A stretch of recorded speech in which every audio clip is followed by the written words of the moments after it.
Capítulo 2. Três velhas senhoras tricotam as meias da morte. Eu estava acostumado a uma ou outra experiência esquisita, mas normalmente elas passavam depressa. Aquela alucinação 24 horas por dia e 7 dias por semana era mais do que eu podia encarar. Durante o resto do ano escolar, o campus inteiro parecia estar me pregando algum tipo de peça.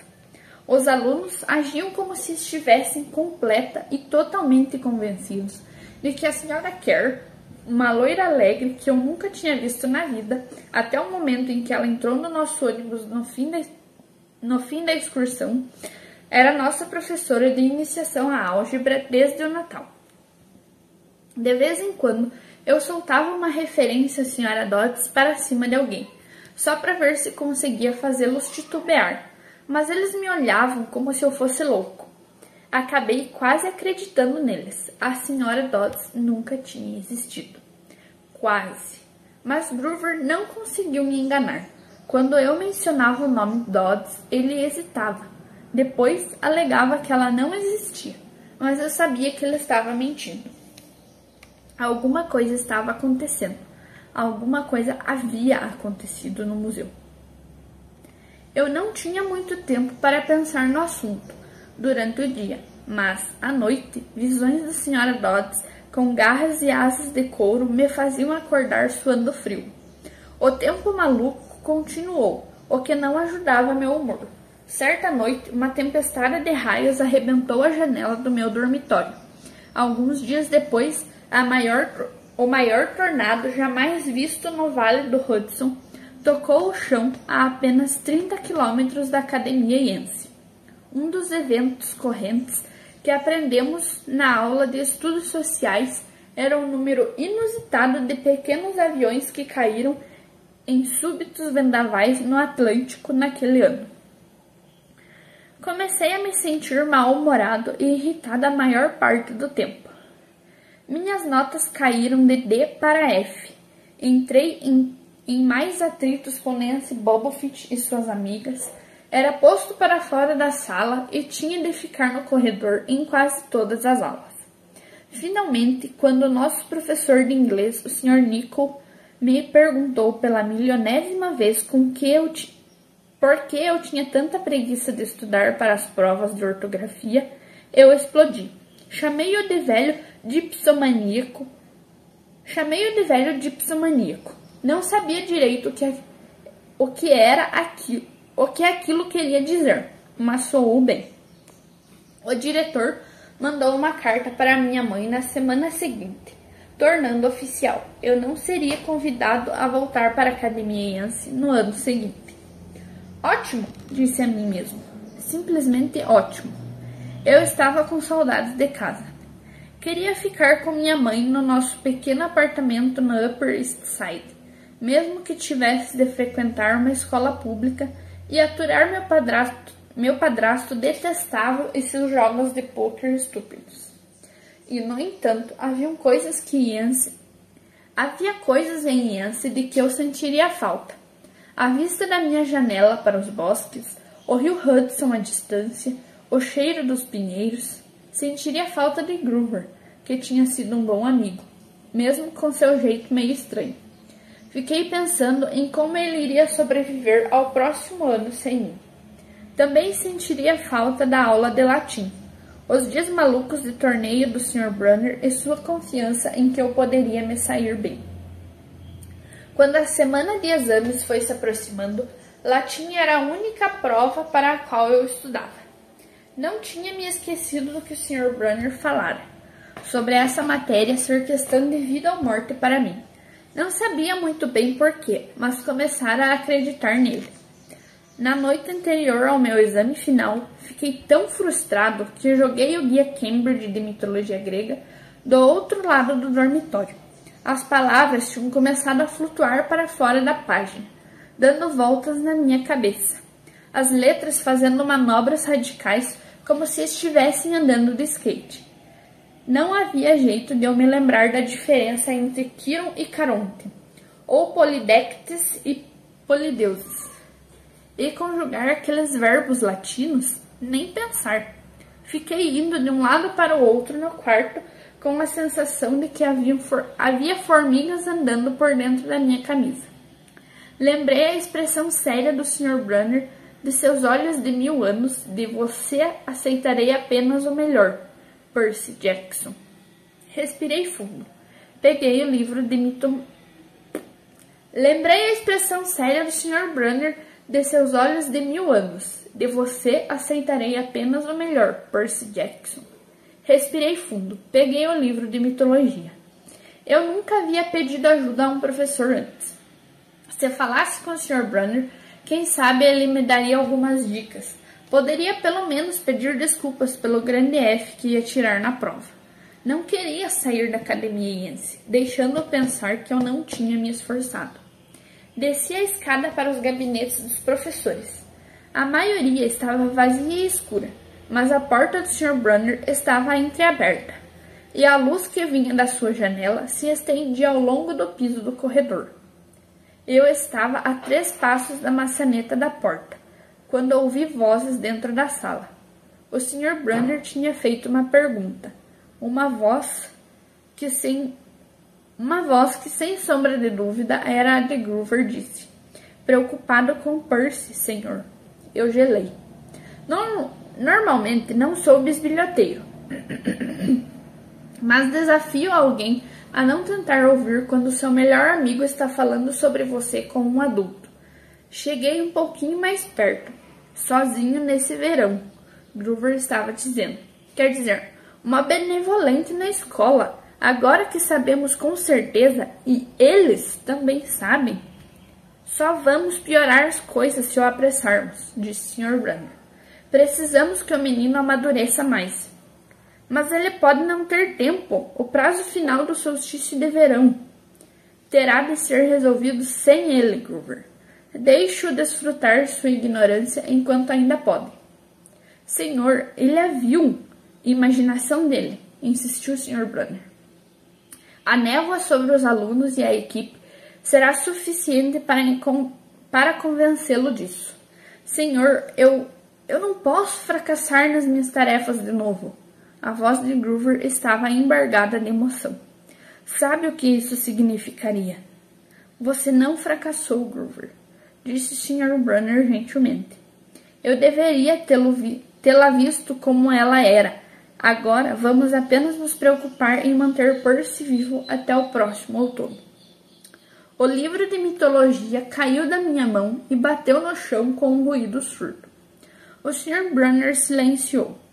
Com o coração disparado, peguei o livro e voltei pelo corredor. Uma sombra deslizou pelo vidro iluminado da porta da sala de Brunner. A sombra de algo muito mais alto do que meu professor de cadeira de rodas, segurando alguma coisa suspeitamente parecida com o arco de um arqueiro. Abri a porta mais próxima e me esgueirei para dentro. Alguns segundos depois, ouvi um lento clop, clop, clop, como blocos de madeira abafados. Depois, um som como o de um animal farejando bem na frente da minha porta. Um grande vulto escuro parou diante do vidro e depois seguiu adiante. Uma gota de suor escorreu por meu pescoço. Em algum lugar no corredor, o Sr. Brunner falou. Nada, murmurou ele. Meus nervos não andam muito bons desde o solstício de inverno. Nem os meus, disse Groover, mas eu podia ter jurado. Volto para o dormitório, disse-lhe o Sr. Brunner. Você tem um longo dia de provas amanhã. Nem me lembre. As luzes se apagaram na sala do Sr. Brunner. Aguardei no escuro pelo que pareceu uma eternidade. Por fim, me esgueirei para o corredor e subi de volta para o dormitório. Groover estava deitado na cama, estudando as anotações para a prova de latim, como se tivesse estado lá a noite inteira. Ei, disse ele com um olhar de sono. Vai estar preparado para a prova? Não respondi. Está com uma cara horrível, ele franziu a testa. Tudo bem? Só estou cansado. Virei-me para que ele não pudesse perceber minha expressão e comecei a me preparar para dormir. Não entendi o que tinha ouvido lá embaixo. Queria acreditar que havia imaginado aquilo tudo. Mas uma coisa estava clara. Groover e Sr. Brunner estavam falando de mim pelas costas. Achavam que eu corria algum tipo de perigo. Na tarde seguinte, quando estava saindo da prova de latim de 3 horas, atordoado com todos os nomes gregos e romanos que tinha escrito errado, Sr. Brunner me chamou de volta. Por um momento, fiquei preocupado, achando que ele descobrira minha bisbilhotice na noite anterior. Mas não parecia ser esse o problema. Percy, disse ele, não fique desanimado por deixar Yancy. É para o seu bem. Seu tom era gentil, mas ainda assim as palavras me deixaram sem graça. Embora ele estivesse falando baixo, os que terminavam a prova podiam ouvir. Nancy Bobofit me lançou um sorriso falso e sarcasticamente fez pequenos movimentos de beijo com os lábios. Eu murmurei. Está bem, senhor. Quer dizer, o Sr. Brunner andou com a cadeira para trás e para frente, como se não tivesse certeza do que falar. Este não é o lugar certo para você. Era apenas uma questão de tempo. Meus olhos ardiam. Ali estava meu professor favorito, na frente da classe, me dizendo que eu não era capaz. Depois de falar o ano todo que acreditava em mim, agora me dizia que eu estava destinado a ser expulso. Certo, disse eu, tremendo. Não, senhor, disse o Sr. Brunner. Oh, que droga. O que eu estava tentando dizer é que você não é normal, Percy. Não é nada a ser... Obrigado, soltei. Muito obrigado, senhor, por me lembrar. Percy, mas eu já tinha ido. No último dia de aulas, enfiei minhas roupas na mala. Os outros garotos estavam fazendo piadas, falando sobre os planos para as férias. Um deles ia fazer trilha na Suíça. Outro faria um cruzeiro de um mês pelo Caribe. Eram delinquentes juvenis como eu, mas delinquentes juvenis ricos. Os papais eram executivos, embaixadores ou celebridades. Eu era um João Ninguém de uma família de Joões Ninguém. Eles me perguntaram o que ia fazer no verão, e eu disse que voltaria para a cidade. O que não lhes contei foi que ia arranjar um trabalho de verão passeando com cachorros ou vendendo assinaturas de revistas, e passar o tempo livre pensando em onde iria estudar no outono. Disse um dos garotos. Legal. Eles voltaram a conversa como se eu não existisse. A única pessoa de quem tinha medo de me despedir era Groover, mas do jeito como as coisas aconteceram, eu nem precisei. Ele havia comprado uma passagem para Manhattan no mesmo ônibus Greyhound que eu. Então lá estávamos nós juntos outra vez, indo para a cidade. Durante toda a viagem de ônibus, Groover olhava nervoso para o corredor, observando os outros passageiros. Ocorreu-me que ele sempre agia de modo nervoso e inquieto quando saíamos de Yancy, como se esperasse que algo ruim fosse acontecer. Antes, eu achava que ele tinha medo de que o provocassem, mas não havia ninguém para fazer isso em Greyhound. Finalmente, não pude mais aguentar. Procurando benevolentes, Groover quase pulou do assento. O que você quer dizer? Confessei ter ouvido a conversa dele com o Sr. Brunner na noite anterior ao dia da prova. O olho de Groover estremeceu. Quanto você ouviu? Não muito. O que é o prazo final de solstício de verão? Ele se esquivou. Olhe, Percy. Eu só estava preocupada com você, entende? Quer dizer, tendo alucinações com professoras de matemática demoníacas? Groover. E eu estava dizendo ao Sr. Brunner que talvez você estivesse muito estressado ou coisa assim, porque não havia uma professora chamada Sra. Dodds e... Groover, você mente muito mal mesmo. As orelhas dele ficaram cor-de-rosa. Do bolso da camiseta, ele pescou um cartão de visitas encardido. Pegue isto, certo? Para o caso de você precisar de mim neste verão. O cartão tinha uma escrita floreada que era um terror para os meus olhos disléxicos, mas por fim consegui identificar alguma coisa como Groover Underwood, guardião, colina meio sangue. Long Island, Nova York. 800-009-0009.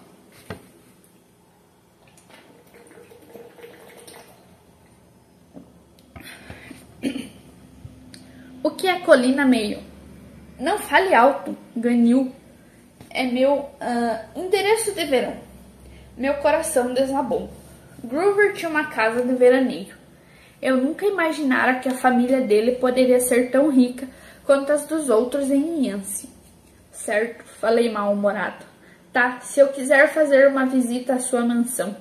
Ele assentiu. Ou se você precisar de mim. Por que eu iria precisar de você?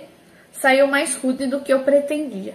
Groover ficou com a cara toda vermelha. Olhe, Percy, a verdade é que eu tenho de certo modo que proteger você. Olhei fixamente para ele. Durante o ano inteiro me meti em brigas para manter os valentões longe dele. Perdi o sono temendo que, sem mim, ele fosse apanhar no ano que vem. E ali estava Groover agindo como se fosse ele a me defender. Groover, disse eu, do que exatamente você está me protegendo? Houve um tremendo barulho de algo sendo triturado embaixo dos nossos pés. Uma fumaça preta saiu do painel e o ônibus inteiro foi tomado por um cheiro de ovo podre. O motorista praguejou e levou o Greyhound com dificuldade até o acostamento. Depois de alguns minutos, fazendo alguns sons metálicos no compartimento do motor, o motorista anunciou que teríamos de descer. Groover e eu saímos em fila com todos os outros. Estávamos em um trecho de estrada rural, um lugar que a gente nem notaria se não tivesse enguiçado lá. Do nosso lado da estrada não havia nada além de bordos e lixo jogado pelos carros que passavam. Do outro lado, depois de atravessar 4 pistas de asfalto que refletiam uma claridade trêmula com o calor da tarde, havia uma banca de frutas como as de antigamente. As coisas à venda pareciam realmente boas. Caixas transbordando de cerejas e maçãs vermelhas como sangue, nozes e damascos. Jarros de cidra dentro de uma tina com pés em forma de patas, cheia de gelo. Não havia fregueses, só 3 velhas senhoras sentadas em cadeiras de balanço à sombra de um bordo, tricotando o maior par de meias que eu já tinha visto. Quer dizer, aquelas meias eram do tamanho de suéteres, mas, obviamente, eram meias. A senhora da direita tricotava uma delas. A da esquerda tricotava a outra. A do meio segurava uma enorme cesta de lã azul brilhante. As 3 mulheres pareciam muito velhas, com um rosto pálido e enrugado como fruta seca. Cabelo prateado preso atrás com lenço branco. Braços ossudos espetados para fora de vestidos de algodão pálido. A coisa mais esquisita é que elas pareciam olhar diretamente para mim. Encarei Groover para comentar isso e vi que seu rosto tinha ficado branco. O nariz tremia. Groover, disse eu. Ei, cara, diga que elas não estão olhando para você.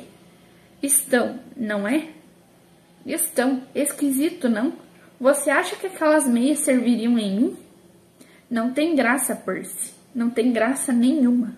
A velha do meio pegou uma tesoura imensa, dourada e prateada, de lâminas longas como uma tosquiadeira. Ouvi Groover tomar fôlego. Vamos entrar no ônibus. Ele me disse, venha. O quê? Disse eu. Lá dentro está fazendo 500 graus. Venha. Ele me forçou a porta e subiu, mas eu fiquei embaixo. Do outro lado da estrada, as velhas ainda olhavam para mim.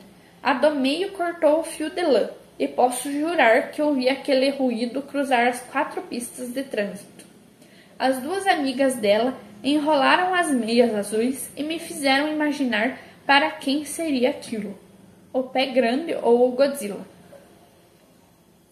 Na traseira do ônibus, o motorista arrancou um grande pedaço de metal fumegante do compartimento do motor. O O ônibus estremeceu e o motor voltou à vida roncando. Os passageiros aplaudiram. Tudo em ordem, gritou o motorista. Ele bateu no ônibus com o chapéu. Todo mundo para dentro. Quando já estávamos a caminho, comecei a me sentir febril, como se tivesse pego um resfriado. Groover não parecia muito melhor. Estava tremendo e batendo os dentes. Groover? Sim? O que me diz? Ele enxugou a testa com a manga da camisa. Percy, o que você viu lá atrás, na banca de frutas? Você quer dizer aquelas velhas? O que há com elas, cara? Elas não são como a senhora Dodds, são? A expressão dele era difícil de interpretar, mas tive a sensação de que as velhas da banca de frutas eram algo muito, muito pior do que a senhora Dodds. Groover disse. Só me diga o que você viu. A do meio pegou a tesoura e cortou o fio. Ele fechou os olhos e fez um gesto com os dedos, parecido com o sinal da cruz, mas não era isso. Era outra coisa, algo um tanto mais antigo. Ele disse, você a viu cortar o fio. Sim, e daí? Mas mesmo enquanto dizia isso, já sabia que era algo importante. Isso não está acontecendo, murmurou Groover. Ele começou a morder o dedão. Não quero que seja como da última vez. Que última vez? Sempre o 7º ano. Eles nunca passam do 7º. Groover, disse eu. Porque ele estava realmente começando a me assustar. Do que você está falando? Deixe que eu vá com você da estação do ônibus até sua casa. Prometa. Aquele me pareceu um pedido estranho, mas prometi. É uma superstição ou coisa assim? Perguntei. Nenhuma resposta. Groover, aquele corte no fio significa que alguém vai morrer? Ele olhou para mim com tristeza, como se já estivesse escolhendo o tipo de flores que eu gostaria mais de ter em meu caixão.